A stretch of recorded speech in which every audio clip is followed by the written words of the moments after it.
CEC সহ অন্য কমিশনাররা পদত্যাগ করায় এই মুহূর্তে কোনো সাংবিধানিক সংকট নেই বলে জানিয়েছেন বিশেষজ্ঞরা।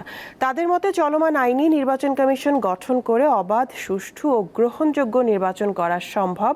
সেক্ষেত্রে যোগ্য লোককে বসাতে হবে কমিশনে এবং স্বাধীনভাবে তাদের কাজ করতে দিতে হবে।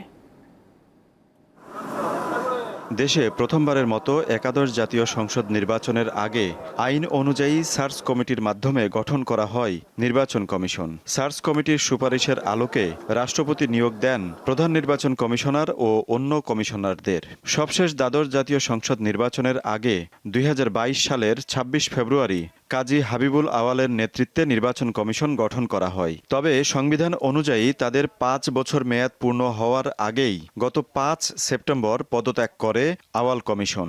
সার্চ কমিটির মাধ্যমে গঠিত কমিশনের অধীনে একাদশ ও দ্বাদশ জাতীয় সংসদ নির্বাচন নিয়ে ব্যাপক সমালোচনা রয়েছে।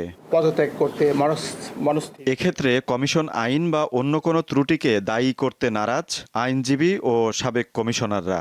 তাদের মতে সরকারের হস্তক্ষেপের কারণেই একাদশ ও দ্বাদশ জাতীয় সংসদ নির্বাচন সুষ্ঠু না হওয়ার অন্যতম কারণ। সরকার যেভাবে তাদেরকে ওই সময় যারা ছিলেন ইনস্ট্রাকশন দিয়েছেন, তারা সেইভাবেই এটা বাস্তবায়ন করেছেন। তো সেইটা তো নির্বাচন কমিশনের কাজ না। আইন সংস্কারের থেকেও যেটা বেশি জরুরি সেটা হচ্ছে গ্রহণযোগ্য উপযুক্ত লোক এই ধরনের পদগুলোতে নিয়োগ দেওয়া। যোগ্য লোক দিয়ে ইলেকশন কমিশন গঠন করতে হবে, এটাই হলো সবচেয়ে কথা।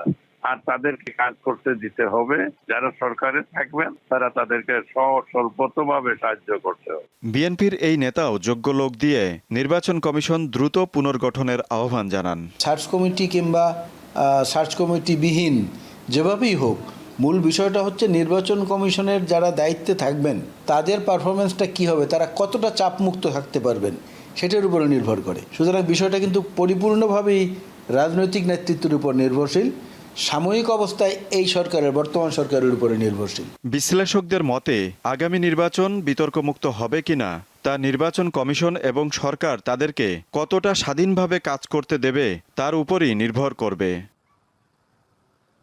আজিজুল ইসলাম, দীপ্ত সংবাদ, ঢাকা।